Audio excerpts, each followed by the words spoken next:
بسم الله الرحمن الرحيم إن الحمد لله نحمده ونستعينه ونستغفره من يهده الله فلا مضل له ومن يضلل فلا هادي له وأشهد أن لا إله إلا الله وحده لا شريك له وأشهد أن سيدنا ونبينا وحبيبنا وشفيعنا وقرة أعيننا محمدا عبده ورسوله صلى الله تبارك وتعالى عليه وعلى آله وأصحابه وأزواجه وذريته وبارك وسلم تسليما كثيرا أما بعد فأعوذ بالله من الشيطان الرجيم بسم الله الرحمن الرحيم إني وجهت وجهي للذي فطر السماوات والأرض حنيفا وما أنا من المشركين سبحان ربك رب العزة عما يصفون وسلام على المرسلين والحمد لله رب العالمين اللهم صل على سيدنا محمد وعلى آل سيدنا محمد وبارك وسلم.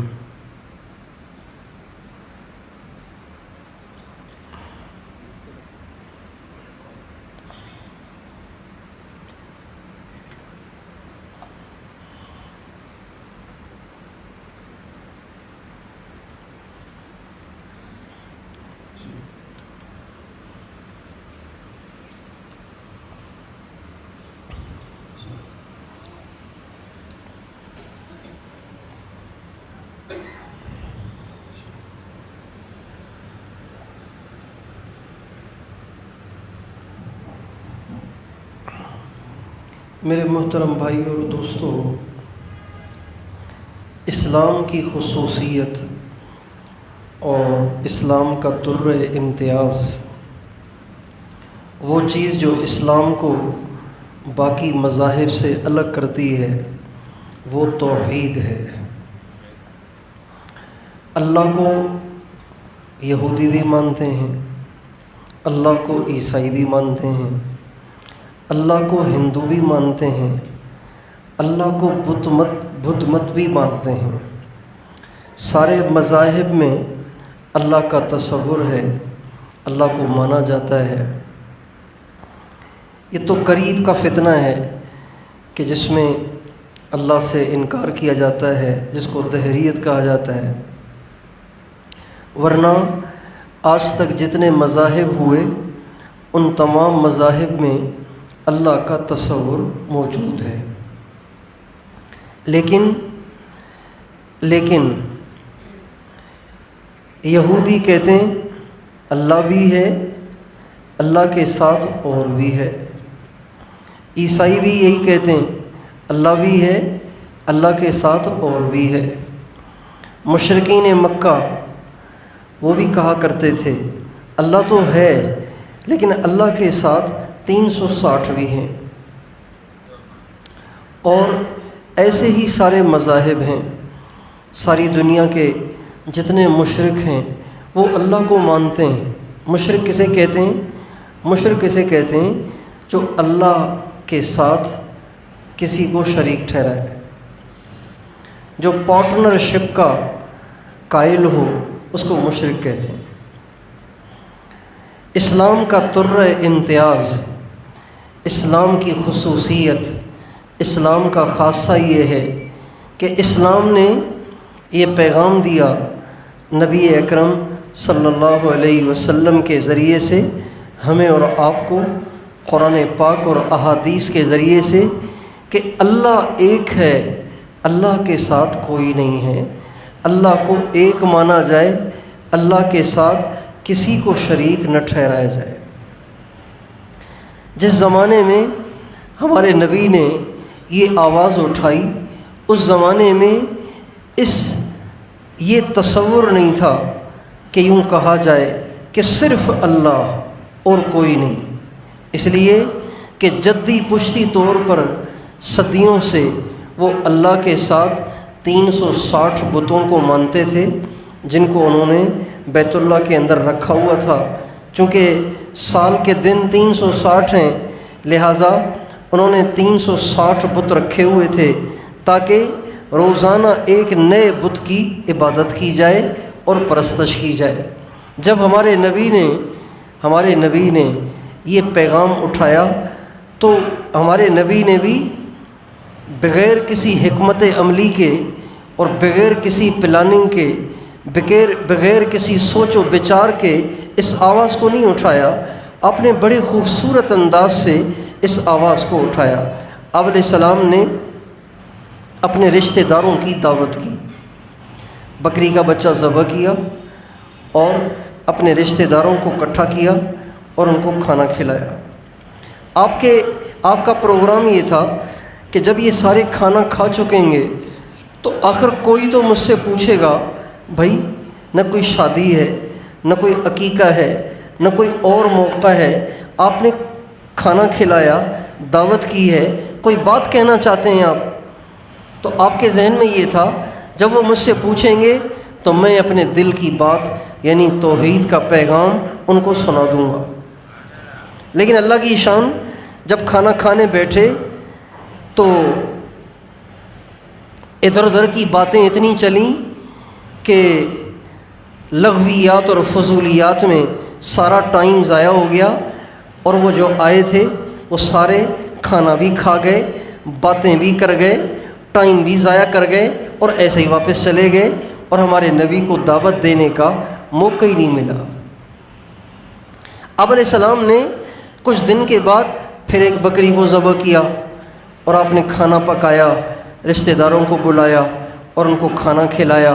جب کھانا کھا چکے تو آپ نے فرمایا، آپ کو پتہ ہے میں نے آپ کو آج کیوں جمع کیا ہے؟ ان کا نہیں، آپ بتائیں۔ آپ نے فرمایا، میں نے تمہیں اس لیے بلایا ہے، اس لیے تمہیں جمع کیا ہے، اس لیے تمہیں کھانا کھلایا ہے کہ میں تمہیں ایک پیغام دینا چاہتا ہوں، جو پیغام میری ذات کا گھڑا ہوا بنایا ہوا نہیں ہے، بلکہ یہ وہ پیغام ہے جو مجھ سے پہلے ہر نبی لے کر آیا۔ میں بھی اللہ کا نبی ہوں، لہٰذا اللہ کا پیغام یہ ہے کہ لا الہ الا اللہ، اللہ کے ساتھ کسی کو شریک نہ ٹھہراؤ، اللہ اکیلا ہے، وہی سب کچھ ہے، وہی عبادت کے لائق ہے اور وہی پرستش کے لائق ہے، لہٰذا اسی کی بندگی کی جائے۔ ہمارے نبی نے جب یہ پیغام سنایا تو جو مجمع آیا ہوا تھا ان میں سب سے زیادہ آپ سے محبت کرنے والے دو شخص تھے۔ یہ جتنے مجمع کو آپ نے بلایا تھا ان میں سب سے زیادہ آپ سے محبت کرنے والے دو شخص تھے، ایک کا نام ابو طالب تھا اور ایک کا نام ابو لہب تھا، اور یہ دونوں بھائی تھے۔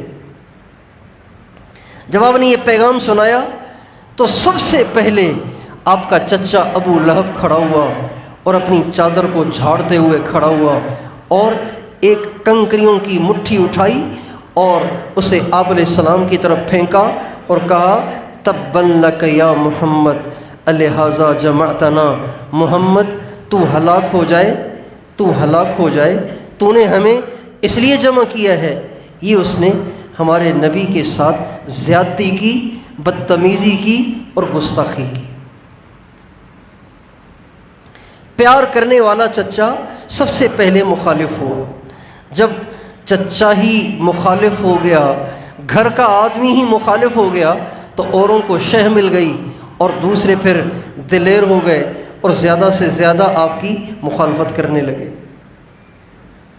توحید کا پیغام ایک ایسا پیغام تھا کہ جس کا اس زمانے کے مشرکین کے ہاں تصور نہیں تھا۔ یہودی تھے لیکن وہ بھی حضرت عزیر علیہ السلام کے اللہ کا بیٹا ہونے کے قائل تھے۔ عیسائی بھی تھے تو عیسائی بھی حضرت مریم اور حضرت عیسیٰ علیہ السلام کو اللہ کے ساتھ شریک ٹھہراتے تھے۔ وہ کہتے تھے اللہ ایک نہیں ہے، خدا تین ہے، اللہ بھی ہے، حضرت عیسیٰ بھی ہے اور حضرت مریم بھی ہے، معاذ اللہ۔ یہ ان کا کہنا، وہ یہودیوں کا کہنا۔ اسلام کا یہ پیغام سب کو عجیب لگا، چنانچہ کہنے لگے، اجعل الآلہۃ الہا واحدا ان ھذا لشیء عجاب۔ یہ کیا باتیں کر رہا ہے محمد؟ کہہ رہا ہے کہ کوئی معبود نہیں، یہ سارے بت بیکار ہیں، صرف اکیلا معبود اللہ ہے، یہ کیسی باتیں کر رہا ہے؟ یہ تو بڑا عجیب پیغام لایا ہے۔ چنانچہ آپ کے ساتھ دشمنیاں شروع ہو گئیں۔ یہ اسلام کا تر امتیاز ہے، توحید، اور یہ اسلام کی اساس ہے، یہ اسلام کی بیس اور بنیاد ہے۔ جتنی توحید مضبوط ہوتی ہے اتنا انسان کا دین مضبوط ہوتا ہے۔ جب کسی عمارت کی بنیاد کمزور ہو تو یقیناً ساری عمارت کمزور بن جاتی ہے۔ کسی عمارت کی بنیاد مضبوط ہو تو اس کی ساری عمارت مضبوط کہلاتی ہے۔ اسی وجہ سے ہمارے ہاں بنیادوں میں پتھر ڈالے جاتے ہیں اور اس میں سریے ڈالے جاتے ہیں اور اس میں سیمنٹ بھرا جاتا ہے اور اس میں کالم بھرے جاتے ہیں، اس لیے کہ اگر یہ بنیاد مضبوط ہوگی تو آگے 1 منزل بھی بن جائے گی، 2 منزل بھی بن جائے گی، 4 منزل بھی بن جائے گی۔ اللہ تعالیٰ کے ہاں جتنی انسان کی توحید مضبوط ہوگی اتنا اس کا باقی دین مضبوط ہوگا۔ آج ہمارے دین کے کمزور ہونے کی سب سے بڑی وجہ یہ ہے کہ آج ہم مسلمانوں کی توحید کمزور ہو گئی ہے۔ توحید کا لغوی ترجمہ ہے کسی کو ایک ماننا، کسی کے ایک ہونے کا قائل ہونا، کسی کے ایک ہونے کا قائل ہونا، اس کے ساتھ کسی اور کو شریک نہ ٹھہرانا، اس کو توحید کہتے ہیں۔ اور ہمارے ہاں اس بات کا تصور ہے کہ توحید یہ ہے کہ انسان جائے تو صرف مسجد میں جائے، کبھی مندر میں نہ جائے، کبھی مورتی کے سامنے سجدہ نہ کرے، کبھی کسی بت کے سامنے سجدہ نہ کرے، صرف اللہ کو سجدہ کرے تو اللہ کو کرے، نہ کرے تو پھر تو ویسے ہی نہیں کرے گا، لیکن کرے تو صرف اللہ کو سجدہ کرے، اس کو توحید کہا جاتا ہے۔ ہمارے ہاں اس کو توحید کہا جاتا ہے، جبکہ توحید کا مفہوم اتنا تنگ نہیں ہے، توحید کا مفہوم بڑا وسیع ہے، توحید کا مفہوم بہت لمبا چوڑا ہے۔ صرف اتنے سے جان نہیں چھوٹ جائے گی کہ انسان یوں کہے کہ جی میں تو اللہ کو سجدہ کرتا ہوں، اللہ کے سوا کسی کو سجدہ نہیں کرتا ہوں، بلکہ توحید کی حقیقت یہ ہے کہ انسان اپنے اندر کی ساری مرضیاں مار دے، اپنی ساری خواہشات کو کچل دے اور ساری مرضیاں اللہ کے تابع کر دے، اس کو کہتے ہیں اصل توحید۔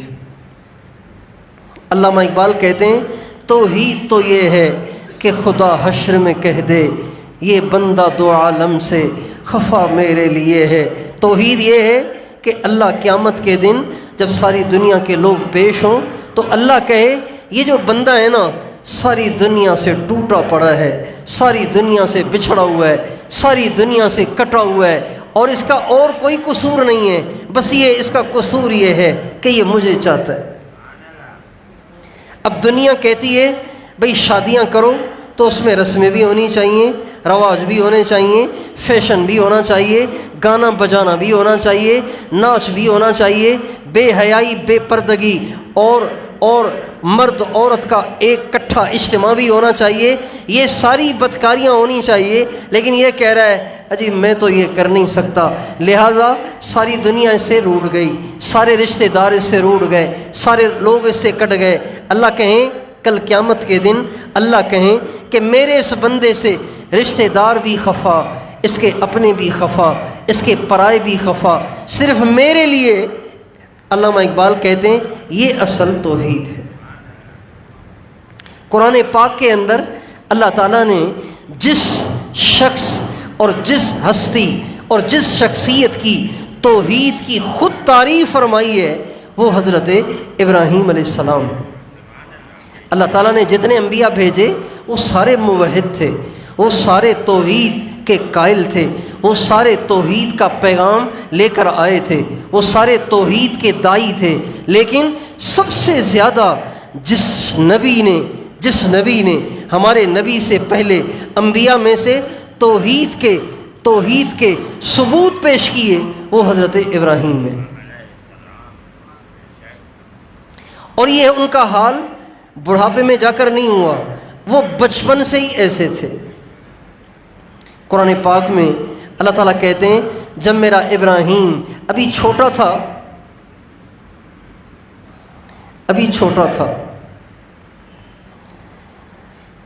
تو ایک دن آسمان پہ نگاہ پڑی تو ایک ستارہ چمکتا ہوا نظر آیا، رات کا وقت تھا، ستارہ چمکتا ہوا نظر آیا۔ جب ستارے کو دیکھا نا تو ابراہیم علیہ السلام ابھی چھوٹے بچے ہیں، بالغ نہیں ہیں، چھوٹے سے بچے ہیں، فرمانے لگے ھذا ربی، یہ ہے میرا رب، مجھے پالنے والا، مجھے بنانے والا، میرا خالق اور مالک یہ ہوگا۔ آخر کوئی تو ہوگا نا، میری ماں تو ہو نہیں سکتی، اس لیے کہ میری ماں بھی تو بنی ہوئی ہے، وہ بھی تو پہلے سے بنی ہوئی نہیں ہے، وہ بھی تو بعد میں بنی ہے، میرا باپ بھی بعد میں بنا ہے، ساری دنیا بعد میں بنی ہے، تو کوئی تو ہوگا نا جو میرا معبود ہوگا۔ چنانچہ چمکتے ستارے کو دیکھ کے فرمانے لگے ھذا ربی، یہ ہوگا میرا رب۔ لیکن جب ستارہ غائب ہو گیا تو کہنے لگے یہ کیسے رب ہے، یہ کیسے رب ہو سکتا ہے، یہ تو غائب ہو گیا، یہ نہیں ہو سکتا رب۔ چنانچہ پھر چاند پہ نظر پڑی، چاند کو دیکھا، کہنے لگے یہ ہوگا رب۔ جب وہ بھی غائب ہو گیا تو کہنے لگے چاند، پھر سورج پہ نظر پڑی، سورج کو دیکھا تو کہنے لگے ھذا ربی ھذا اکبر، یہ ہوگا میرا رب، اس لیے کہ وہ ستارے سے بھی بڑا ہے اور چاند سے بھی بڑا ہے، روشنی بھی اس کی بہت زیادہ ہے، یہ میرا رب ہوگا۔ لیکن جب سورج بھی غروب ہو گیا کہنے لگے یہ کیسا رب ہے جو غروب ہو گیا، رب تو غروب نہیں ہو سکتا۔ چنانچہ بچپن میں ابھی بالغ نہیں تھے، فرمانے لگے انی وجہت وجہی للذی فطر السماوات والارض حنیفا وما انا من المشرکین۔ بس نہ میرا ستارہ رب ہے، نہ چاند میرا رب ہے، نہ سورج میرا رب ہے، میں اپنا چہرہ اس ذات کی طرف پھیرتا ہوں جس نے زمین آسمان کو بنایا ہے، اگرچہ وہ نظر نہیں آتا۔ پھر فرمانے لگے وما انا من المشرکین، وہ اکیلا ہے، اس کے ساتھ کوئی شریک نہیں ہے۔ یہ حضرت ابراہیم علیہ السلام کی بلوغت سے پہلے بچپن کی سمجھ تھی کہ وہ اس بات کو سمجھتے تھے کہ اللہ تو ایک ہونا چاہیے۔ چنانچہ ساری زندگی ان کے ساتھ ایسے ایسے واقعات پیش آئے جن کے ذریعے سے اللہ تعالیٰ نے ان کو آزمایا اور انہوں نے ثابت کر دکھایا کہ بے شک وہ اللہ کے سوا کسی اور کے نہیں ہیں۔ اللہ تعالیٰ نے ابراہیم علیہ السلام کو قرآن پاک کے اندر 8 جگہ حنیف کہا ہے۔ کسی نبی کو اللہ نے کسی ایک صفت کے ساتھ اتنی تعداد میں نہیں سراہا۔ ایک نبی کے بارے میں فرمایا انہو کان صادق الوعد، وہ وعدے کے بڑے سچے تھے۔ انا وجدناہ صابرا، وہ بڑے صبر والے تھے۔ یہ ایک اور نبی کے بارے میں انہو کان صدیقا، بڑے سچے تھے۔ یہ نبیوں کی تعریف میں ایک دفعہ، زیادہ سے زیادہ 2 دفعہ، لیکن حضرت ابراہیم علیہ السلام نے اپنی زندگی میں اللہ کی توحید پہ اتنے ثبوت پیش کیے کہ 8 دفعہ اللہ تعالیٰ نے قرآن پاک میں اس کی گواہی دی کہ ابراہیم صرف میرا ہے، میرے سوا کسی کا نہیں ہے۔ حنیف اسے کہتے ہیں جو صرف ایک کا ہو اور کسی کا نہ ہو، اس کو حنیف کہتے ہیں۔ حنیف کہتے ہیں ساری کائنات سے کٹ کر ایک کا ہو جانے والا، اس کو حنیف کہتے ہیں۔ اللہ تعالیٰ نے قرآن پاک میں 8 دفعہ حضرت ابراہیم کی توحید کی گواہی دی ہے، ان کے حنیف ہونے کی گواہی دی ہے، اور انہوں نے اپنے عمل سے ثابت کیا۔ جب ان کو آگ میں جلایا جانے لگا، اس سے پہلے جب انہوں نے توحید کی دعوت دی، باپ دشمن، گھر دشمن، رشتہ دار دشمن، ملک کا بادشاہ دشمن، سارا محلہ، سارا شہر دشمن، سارے ہی دشمن ہو گئے۔ فرمانے لگے اگر تم میری بات کو قبول نہیں کرتے تو بس میں تم سب سے جدائی اختیار کرتا ہوں، اس لیے کہ میں اللہ کا ہوں، تمہارا نہیں ہوں۔ اپنے والد سے بھی کہنے لگے ابو میں آپ کا نہیں ہوں، میں تو اللہ کا ہوں، بس آپ میری نہیں مانتے تو ٹھیک ہے، میں آپ سے جدائی اختیار کر لیتا ہوں۔ توحید کے جرم میں جب ان کو آگ میں جلایا جانے لگا، آگ میں جلایا جانے لگا، آگ کو بھڑکایا گیا، اب ان کو ڈالا جانے لگا ہے۔ جب ان کو ڈالا جانے لگا تو آسمان کے فرشتوں میں ہلچل مچ گئی، اور آسمان کے فرشتے اللہ تعالیٰ کے دربار میں درخواست کرنے لگے یا اللہ آج تیرے ابراہیم کو آگ میں جلایا جا رہا ہے اس لیے کہ وہ تیری توحید کا قائل ہے، تو آپ ان کی مدد کریں نا۔ اللہ نے فرمایا کہ یہ تو ہمارا اور ابراہیم کا معاملہ ہے۔ کہا اللہ میاں پھر آپ ہمیں اجازت دے دیں کہ ہم ان کی مدد کے لیے چلے جائیں۔ تو اللہ تعالیٰ نے فرمایا ان استغاث بکم فاغیثوہ، تم چلے جاؤ، کھڑے رہو، منظر دیکھتے رہو، اگر ابراہیم تمہیں بلائے، تم سے مدد کو قبول کر لے تو کر لینا، اگر وہ قبول نہ کرے تو زبردستی نہ کرنا، اس کو اس کے حال پہ چھوڑ دینا۔ چنانچہ فرشتے آ گئے حضرت ابراہیم علیہ السلام کے پاس، ابراہیم علیہ السلام آگ میں پھینکے جانے لگے ہیں، اور فرشتہ آ کے کہہ رہا ہے ابراہیم میں پانی کا فرشتہ ہوں، میرے ذمے بارش کی خدمت ہے، اگر آپ کا اشارہ ہو جائے ایسی بارش برساؤں کہ یہ آگ ساری بجھ جائے۔ ایک اور فرشتہ آیا، ابراہیم میں ہوا کا فرشتہ ہوں، میرے ذمے ہوا کی خدمت ہے، آپ کا اشارہ ہو جائے ایسی آندھی چلاؤں گا ساری آگ کو اڑا کر لے جاؤں گا۔ ابراہیم علیہ السلام نے اس کی بھی سنی، اور دونوں کی سن کے یہ نہیں سوچا اللہ کی مدد ہے اور اللہ آسانی کر رہا ہے تو بھلا جلنے کی ضرورت ہی کیا ہے، چلو اللہ کی مدد کو قبول کر لو، یوں نہیں کہا، بلکہ بڑی بے نیازی کے ساتھ دونوں سے فرمایا اما الیکما فلا و اما الی اللہ فبلا، ضرورت ہے لیکن تم دونوں کی نہیں، اللہ کی ضرورت ہے۔ بچپن سے اسی کو مانتا رہا ہوں تو آج تم سے مدد کیسے لے لوں؟ مطلب یہ تھا، اس کے علاوہ آج تک کسی کو مانا ہی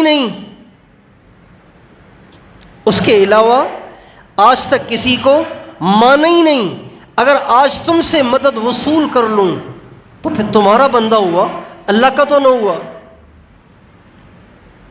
تو تم میرے معبود بن گئے، اللہ تو میرا معبود نہ رہا، یہ مطلب تھا۔ فرمانے لگے اما الیکما فلا، ہاں ضرورت ہے لیکن تم دو کی نہیں، ضرورت ہے صرف اس ایک کی ہے۔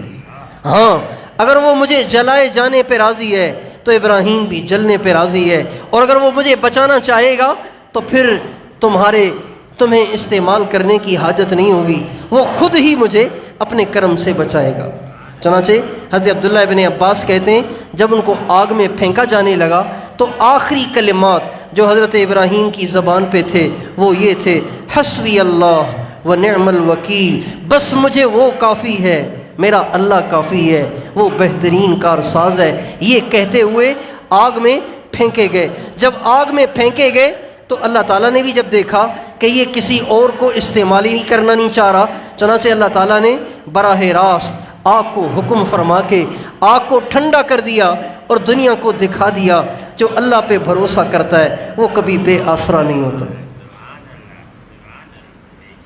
وَمَن يَتَوَكَّلْ عَلَى اللَّهِ فَهُوَ حَسْبُهُ، جو اللہ پاک پہ بھروسہ کر لیتا ہے اللہ فرماتے ہیں میں اکیلا اسے کافی ہو جاتا ہوں۔ جو وسیلے ڈھونڈتا ہے، واسطے ڈھونڈتا ہے، سیڑھیاں ڈھونڈتا ہے، وہ سیڑھیوں کے ہی چکر میں رہتا ہے۔ جس کی نظر صرف اللہ کی ذات پر ہو، نظر جن کی خدا پر ہو، تلا تم خیز موجوں سے وہ گھبرایا نہیں کرتے۔ اللہ پاک پہ نظر ہو تو پھر انسان کو دنیا کی کوئی پریشانی، دنیا کی کوئی آزمائش اور دنیا کی کوئی مصیبت پریشان نہیں کرتی، اس لیے کہ اس کی نظر اللہ پر ہے۔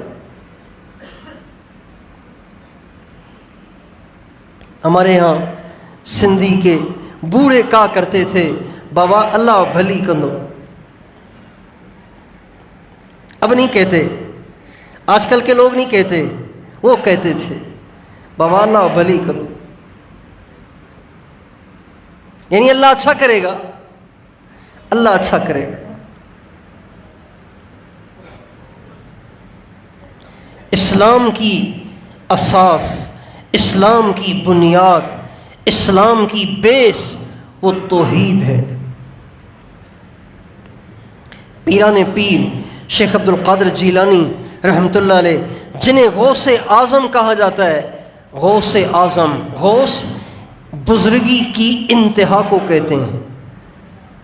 بزرگی کی کہ جو انتہا ہے نا، جو آخری درجہ بزرگی کا، اس کو غوث کہتے ہیں. تو جو لوگ بزرگی کی انتہا کو پہنچے، ان کے بھی بڑے، ان کے بھی امام وہ شیخ عبد القادر جیلانی، پیران پیر، محبوب سبحانی، قطب ربانی شیخ عبد القادر جیلانی رحمۃ اللہ علیہ. وہ فرماتے ہیں مصیبت کے وقت تیری نظر جس طرف جائے وہی تیرا معبود ہے. دکھ میں، تکلیف میں، بیماری میں، پریشانی میں، امتحان میں، آزمائش میں تیری نظر جہاں جائے نا، یہی تیرا معبود ہے. تو اسی کا پرستار ہے، تو اسی کا بندہ ہے. اور ایک جگہ فرماتے ہیں حضرت پیران پیر، ایک جگہ فرماتے ہیں تجھے شرم نہیں آتی کہ تو توحید کا دعویٰ کرتا ہے حالانکہ تیرے دل میں 1000 معبود بنائے ہوئے. تجھے شرم نہیں آتی کہ تو توحید کا دعوے دار ہے حالانکہ اپنے دل میں تو نے 1000 معبود بنا کے رکھے ہوئے ہیں.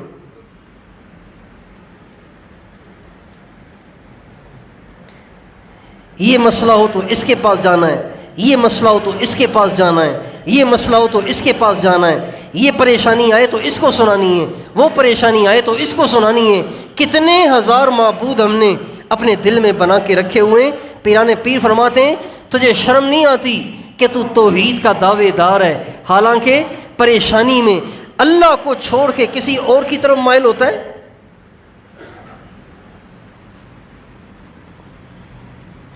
اسلام کا تر امتیاز توحید ہے، صرف ایک.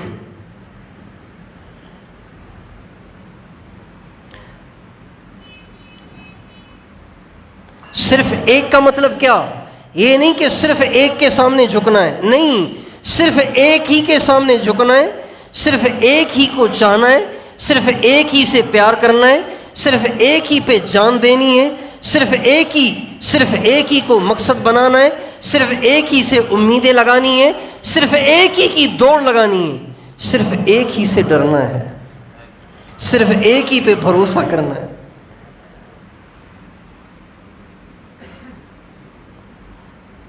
صرف ایک. چنانچہ اللہ تعالیٰ نے ہمیں نماز عطا فرمائی، 5 وقت کی نماز دی، اس کے علاوہ سنن اور نوافل اس کے علاوہ ہیں، اشراق، چاشت، اوابین، تہجد اور سنن زوال اور سنن مؤکدہ اور غیر مؤکدہ، وہ بہت ساری ہیں. لیکن جب بھی آپ نماز کے لیے کھڑے ہوں گے فاتحہ آپ کو پڑھنی ہے، سورہ فاتحہ آپ کو پڑھنی ہے، اس کا پڑھنا لازمی ہے. اور سورہ فاتحہ کا لب لباب توحید ہے. اگر کوئی کہے کہ سورہ فاتحہ کا خلاصہ کیا ہے، سورہ فاتحہ کی 7 آیتیں، اس کا خلاصہ کیا ہے، تو اس کا خلاصہ ایک لفظ میں یوں بیان کیا جا سکتا ہے کہ سورہ فاتحہ کا خلاصہ وہ توحید ہے.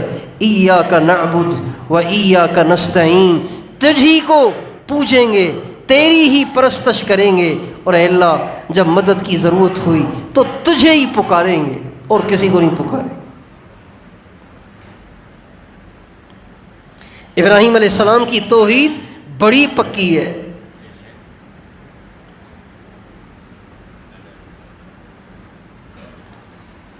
خاندان کو چھوڑا، رشتہ داروں کو چھوڑا، ماں باپ کو چھوڑا، سب کو چھوڑ کے اور عراق سے فلسطین چل پڑے.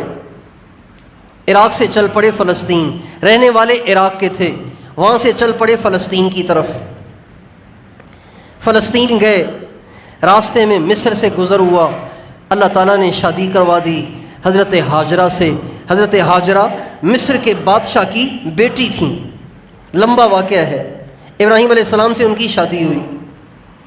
فلسطین پہنچے، اللہ نے ان سے بیٹا دے دیا. بوڑھے ہو گئے تھے، 87 سال عمر تھی، اولاد نہیں تھی. 87 سال کی عمر میں اولاد نہیں تھی. 87 سال کی عمر میں اللہ تعالیٰ نے دوسری بیوی حضرت ہاجرہ سے ان کو حضرت اسماعیل بیٹا عطا فرمایا. اولاد ویسے ہی پیاری ہوتی ہے، اگر زیادہ عرصے کے بعد ہو پھر بہت ہی پیاری ہوتی ہے، اور اکلوتی ہو تو اور پیاری ہوتی ہے، پھر بڑھاپے میں ہو تو اور پیاری ہوتی ہے. حضرت اسماعیل علیہ السلام ابراہیم علیہ السلام کو پہلا بیٹا، اکلوتا بیٹا اور بڑھاپے کا بیٹا، اور جس بیوی سے اولاد ہوتی ہے وہ بیوی اس بیوی سے زیادہ پیاری ہوتی ہے جس سے اولاد نہیں ہوئی. یہ بھی انسان کی فطرت ہے. چنانچہ اللہ تعالیٰ کا حکم ہوا کہ اب آپ ایسے کریں کہ حضرت ہاجرہ کو اٹھائیں، ان کے ساتھ حضرت اسماعیل کو بھی اٹھائیں. ابھی دودھ پی رہے ہیں، چھوٹا بچہ دودھ پی رہا ہے، ابھی پیدا ہوا ہے. ان دونوں کو لیں اور چلتے چلتے چلتے چلتے جہاں کہا جائے وہاں ان دونوں کو چھوڑ کے آ جائیں. کہ یا اللہ پتہ کیسے چلے گا؟ کہ جبریل ساتھ ہے.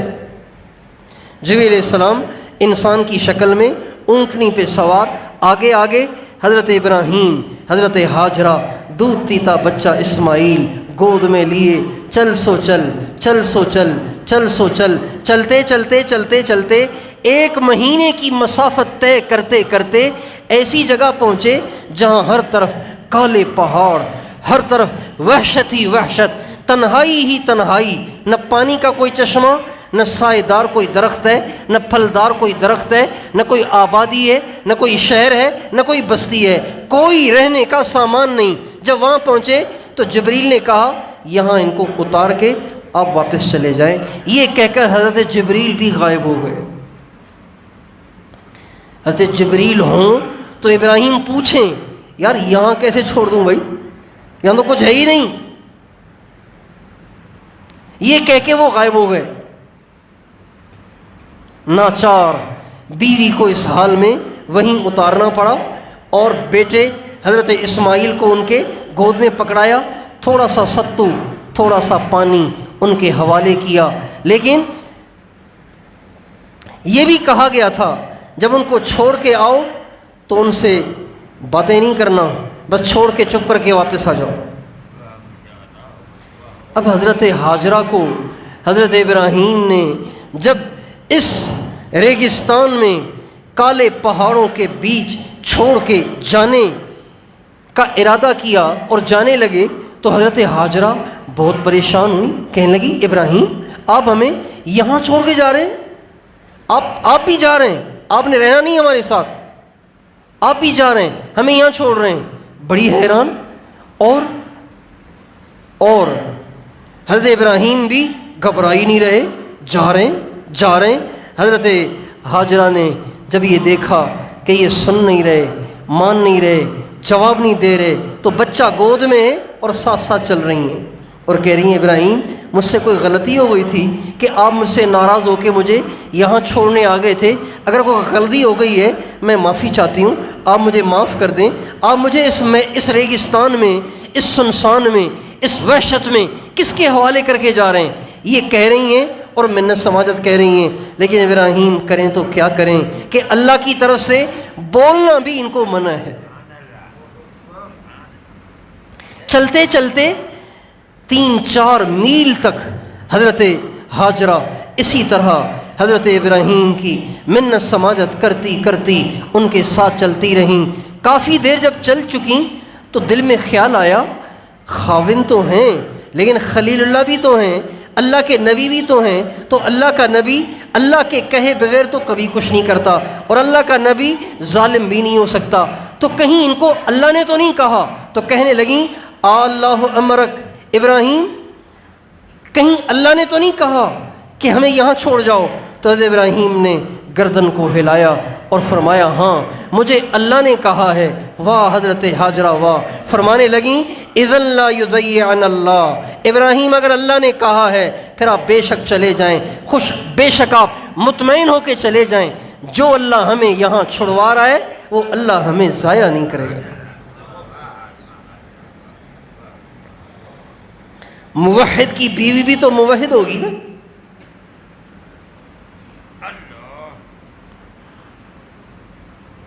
ابراہیم حنیف ہیں، حضرت ہاجرہ حنیفہ ہیں۔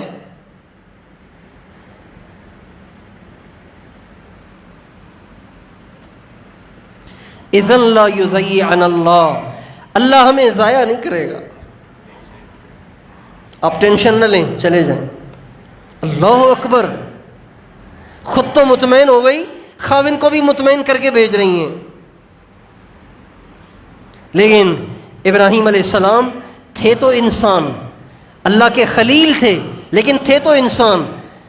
حضرت ہاجرہ کو چھوڑتے ہوئے اور حضرت اسماعیل دودھ پیتے بچے کو اس سنسان لکدک میدان میں چھوڑ کے جاتے ہوئے ان کے دل پہ کیا چھریاں چل رہی تھیں وہ تو کسی کو بتا بھی نہیں سکتے تھے۔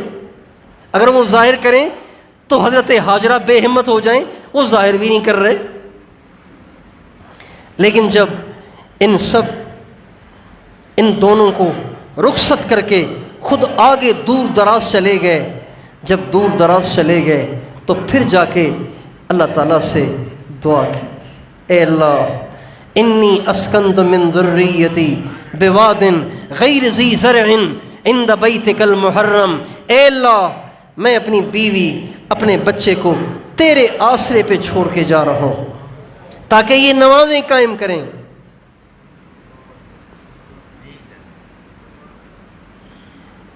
پھر اس کے بعد دعائیں مانگی، اے اللہ ان کو پھل کھلا، ان کو روزی دے، اے اللہ یہاں امن و امان کو قائم فرما،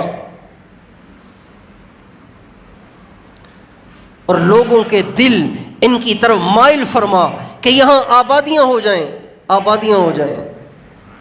آج آپ مکہ جائیں گے آپ کو حضرت ابراہیم کی دعا آنکھوں سے نظر آئے گی کہ کتنی آبادی ہو گئی ہے، کتنا رش لگا رہتا ہے۔ فَجْعَلْ أَفْئِدَةً مِّنَ النَّاسِ تَهْوِي إِلَيْهِمْ، اے اللہ لوگوں کو دل ان کی طرف کھنچنے لگ جائیں، کھنچنے لگ جائیں، مائل کر دے لوگوں کو دل اس طرف۔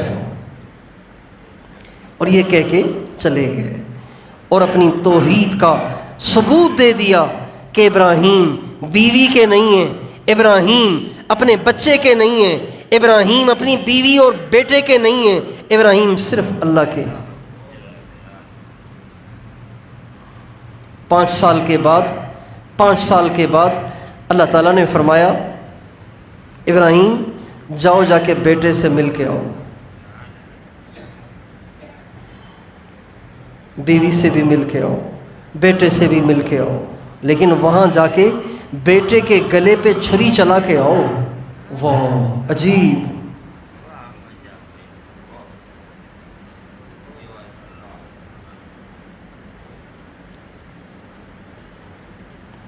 اچھا اللہ کو تو پتہ ہے نا کہ ابراہیم کو مجھ سے کتنی محبت ہے، اللہ کو تو پتہ ہے، پھر اللہ ان مشکل گھاٹیوں سے، ان مشکل وادیوں سے، ان مشکل مراحل سے حضرت ابراہیم کو کیوں گزار رہے ہیں؟ قیامت تک کے انسانوں کو دکھانے کے لیے کہ مجھ سے محبت کرنے والے ایسے ہوتے ہیں، مجھ سے محبت کرنے والے ایسے ہوتے ہیں کہ آگ میں بھی پھینکے جانے کے لیے تیار ہو جاتے ہیں، خاندانوں کو چھوڑنے کے لیے تیار ہو جاتے ہیں، بیوی بچوں کی جدائی برداشت کرنے والے ہوتے ہیں، اپنا سب کچھ میرے نام پہ لٹانے والے ہوتے ہیں۔ اللہ یہ دکھانا چاہتا ہے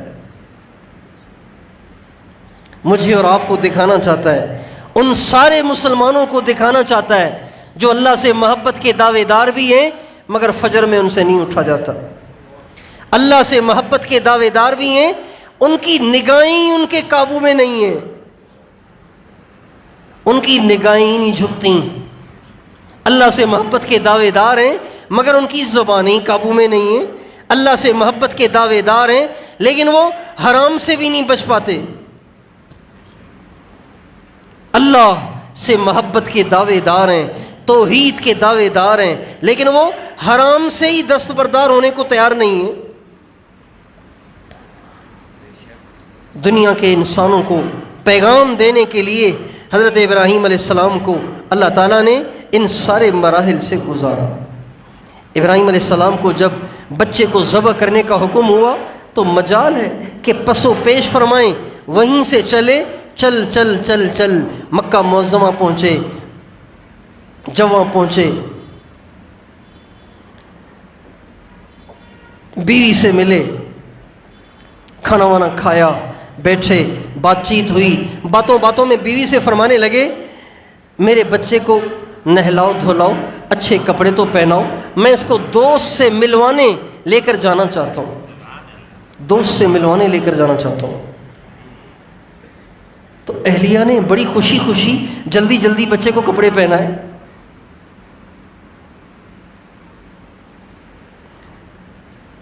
چھوٹا بچہ ساری زندگی بغیر باپ کے گزر گئی، باپ کے سائے کے بغیر گزر گئی، تو آج باپ کی انگلی میں انگلی دے کے گھومنے جائے گا تو بچہ بھی خوش، اس کی ماں بھی خوش، کپڑے پہنائے، نہلایا دھلایا، لیکن حضرت ہاجرہ کیا جانے، حضرت اسماعیل کیا جانے کہ یہ کیا کرنے جا رہے ہیں، یہ اس کے گلے پہ چھری پھیرنے جا رہے ہیں۔ چنانچہ بچے کو لیا اور چل سو چل، چل سو چل، چلتے چلتے چلتے چلتے ایک جگہ تنہائی ان کو نظر آئی، بچے کو بٹھایا اور بچے کو بٹھا کے فرمایا یا بنی، میرے بچے، انی ارا فی المنام انی اذبحک فانظر ماذا ترى، میرے بچے اللہ تعالیٰ نے مجھے حکم دیا ہے کہ تجھے ذبح کر دوں، تو سوچ کے بتا کیا کرنا چاہیے، سوچ کے بتانا، فانظر، سوچ کے بتانا، جذبات کی فیصلہ نہ کرنا، جذباتی فیصلہ نہ کرنا، سوچ کے بتانا کیا کرنا چاہیے، یعنی سوچ کے بتا کیا کرنا چاہیے، ذبح ہو جانا چاہیے یا اللہ تعالیٰ کی منت سماجت کرنی چاہیے کہ یا اللہ مہربانی کر، ایسے نہ کر۔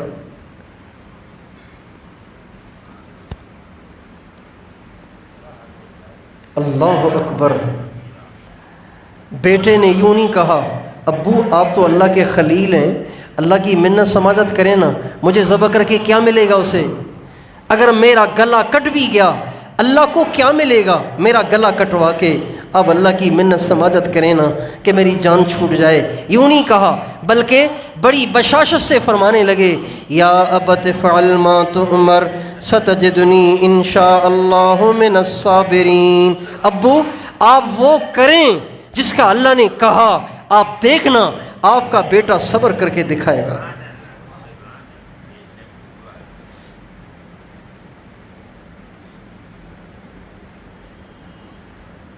یہ کہا اور تیار ہو گئے،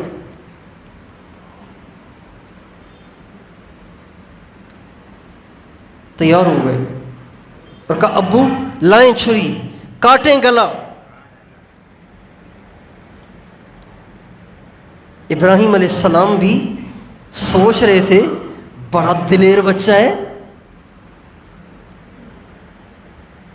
یہ کہہ کے خود ہی ہمت کی اور کرتا اتار دیا، کرتا اتار دیا، کہنے لگے ابو میں تو پریشان نہیں ہوں ذبح ہونے کے لیے، لیکن اتنا ضرور ہے کہ جب میری امی کو پتہ چلے گا نا وہ بہت روئے گی، بہت پریشان ہوگی، اس لیے کہ اس کا تو میرے سوا کوئی ہے بھی نہیں، تو ابو ایسے کرنا آپ یہ کرتا میری امی کو پہنچا دینا، جب کبھی مجھے یاد کرے گی تو میرا کرتا دیکھ کے اپنی پیاس کو بجھا دیا کرے گی۔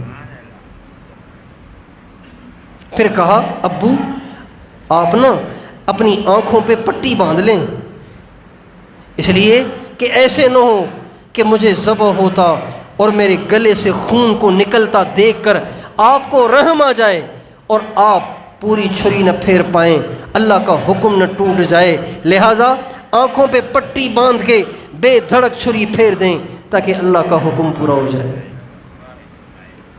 اور آپ کو اللہ نے جس آزمائش میں ڈالا ہے، مجھے اللہ نے جس امتحان میں ڈالا ہے، میں اور آپ اس امتحان میں پاس ہو جائیں۔ آنکھوں پہ پٹی باندھ لی، بیٹا ذبح ہونے والا اپنے باپ کو پٹی بندھوا رہا ہے اور اپنے باپ سے کہہ رہے ہیں ابو آپ پریشان نہ ہونا، اور میری امی کو بھی آپ تسلی دینا۔ تو کہا بیٹا تم پریشان نہیں ہو رہے؟ کہا ابو اس میں پریشانی کی کیا بات ہے، آپ چھوٹ جائیں گے، اللہ مل جائے گا، اللہ آپ سے بھی اچھا، اللہ امی سے بھی اچھا۔ 6 سال کا بچہ، 5 سال کا بچہ،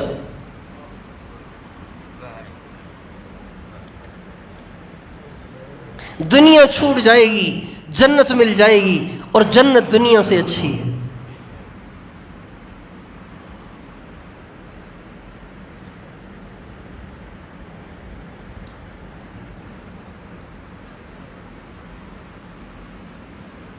چنانچہ جب ان کو الٹا لٹایا، ان کی پیشانی کے بالوں کو پکڑ کے اوپر اٹھایا اور گلے پہ چھری رکھی، تو کتابوں میں لکھا ہے حضرت ابراہیم نے آسمان کی طرف نگاہ اٹھائی اور کہا یا اللہ اتنی مشکل آزمائش سے تو جو مجھے گزار رہا ہے، لگتا ہے اس لیے گزار رہا ہے کہ میرے دل میں حضرت اسماعیل میرے بیٹے کی محبت گہری ہو گئی تھی، شاید بیٹے کی گہری محبت تجھے گوارا نہ ہوئی، اس لیے تو میرے ہاتھ سے میرے بچے کے گلے پہ چھری چلوا رہا ہے۔ تو میں بھی تجھے دکھانا چاہتا ہوں کہ اسماعیل ایک تو کیا بہت سے قربان کیے جا سکتے ہیں تیرے ایک حکم پہ، تیرے ایک حکم پہ۔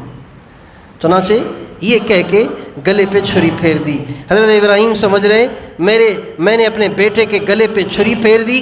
جب آنکھوں سے پٹی ہٹائی تو بیٹا پاس کھڑا ہوا ہنس رہا ہے اور جنت کا مینڈھا نیچے ذبح ہوا پڑا ہے۔ اللہ تعالیٰ فرماتے ہیں فَلَمَّا أَسْلَمَا وَتَلَّهُ لِلْجَبِينِ وَنَادَيْنَاهُ أَن يَا إِبْرَاهِيمُ قَدْ صَدَّقْتَ الرُّؤْيَا إِنَّا كَذَلِكَ نَجْزِي الْمُحْسِنِينَ۔ جب ابراہیم بھی ذبح کرنے کے لیے تیار ہو گئے، اسماعیل بھی ذبح ہونے کے لیے تیار ہو گئے، اور پیشانی کے بل ان کو لٹا بھی لیا اور گلے پہ چھری پھیر بھی دی، تو میں نے آسمان سے پکارا ابراہیم تو نے ہمارا امتحان پاس کر دیا، ہمارا حکم پورا کر لیا، اور ہم تیرے بچے کو بھی بچائیں گے اور تجھے بھی عزت دیں گے، قیامت تک کے لوگ تیرا نام عزت کے ساتھ لیں گے۔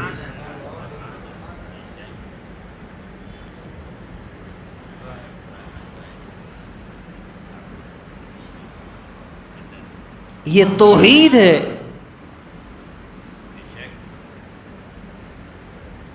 یہ سب توحید کے مراحل ہیں، توحید کی گھاٹیاں ہیں، جہاں سے ایک موحد کو اللہ تعالیٰ گزار رہے ہیں۔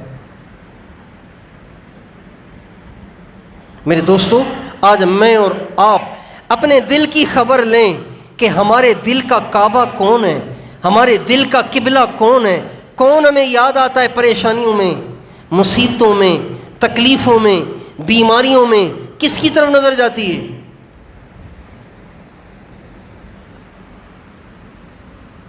لوڈ شیڈنگ ہو جائے تو بھی حکومت کو گالیاں، مہنگائی ہو جائے تو بھی حکومت کو گالیاں، نالیاں بھر کے ابل آئیں تو بھی حکومت کو گالیاں، نوکری نہ ملے تو بھی حکومت کو گالیاں۔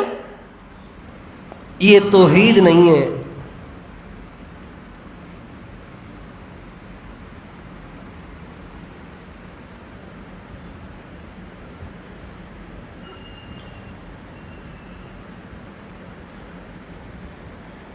جب کوئی کام پیش آیا سیدھا کسی عہدیدار کے پاس، کسی وڈیرے کے پاس، کسی ایم پی اے کے پاس، کسی ایم این اے کے پاس، کسی پیسے والے کے پاس، حکومت کے پاس.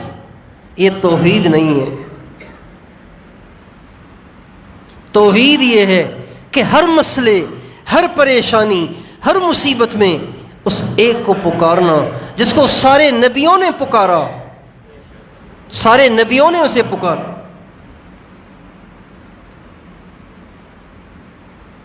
سارے ولیوں نے اسے پکارا، سارے اہل اللہ نے اسے پکارا.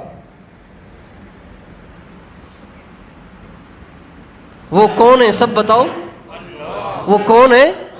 اللہ، بادشاہ، اکیلا، تنے تنہا، بوڑھا نہیں ہوتا، بیمار نہیں ہوتا، کمزور نہیں پڑتا، تھکتا نہیں ہے، سوتا نہیں ہے، اکتاتا نہیں ہے. ہمیشہ جیسا تھا آج بھی ویسا ہی ہے. ہمیشہ سے طاقتور، آج بھی طاقتور، آئندہ بھی طاقتور. لم یزل ملکہ ولا یزال، نہ اس کا ملک زائل ہوا نہ اس کا ملک زائل ہوگا. وہ ہمیشہ سے ہے، ہمیشہ رہے گا.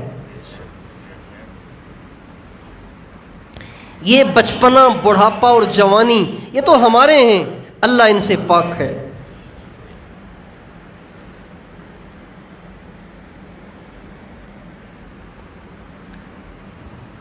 میرے دوستو، توحید کو مضبوط کرنے کی ضرورت ہے. توحید کچی ہو گئی ہے. ہم نے توحید کو صرف نماز والے سجدے کے ساتھ محصور اور محدود کر لیا ہے. توحید اتنا تنگ دائرہ نہیں ہے، توحید بڑا وسیع دائرہ ہے کہ دل پریشانی میں کس کی طرف جھانکتا ہے. توحید صرف اتنی نہیں ہے کہ ہم نماز میں اللہ کو سجدہ کریں، بلکہ 24 گھنٹے کی زندگی میں ہم یہ دیکھیں کہ میرا مقصود کون ہے، میں کس کو راضی کرنا چاہتا ہوں. کتنی ساری نافرمانیوں کا ارتکاب ہم کر لیتے ہیں صرف لوگوں کو خوش کرنے کے لیے. تو اس لیے میں اور آپ اس کی نیت کریں، اپنی توحید کو مضبوط کریں گے انشاءاللہ. اپنی توحید کو مضبوط کریں گے. معبود کون ہے؟ مقصود کون ہے؟ بھروسہ کس پہ کرنا ہے؟ ڈرنا کس سے ہے؟ مانگنا کس سے ہے؟ امید کس سے لگانی ہے؟ صرف اللہ، بس اور کوئی نہیں.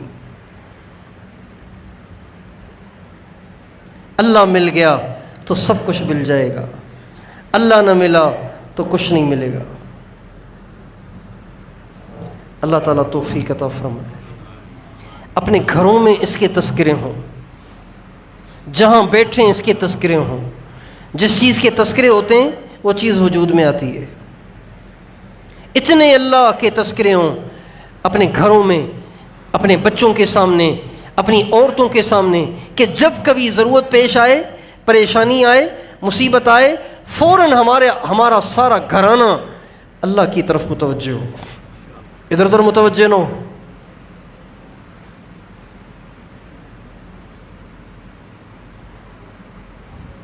اور آپ دیکھیں جب کبھی پریشانی آئے سارا گھر مصلے بچھا کے اللہ سے معافی مانگنا شروع کر دے، استغفار شروع کر دے، نفلیں پڑھ پڑھ کے مانگنا شروع کر دے. دیکھیں اللہ کام کرتے ہیں کہ نہیں کرتے.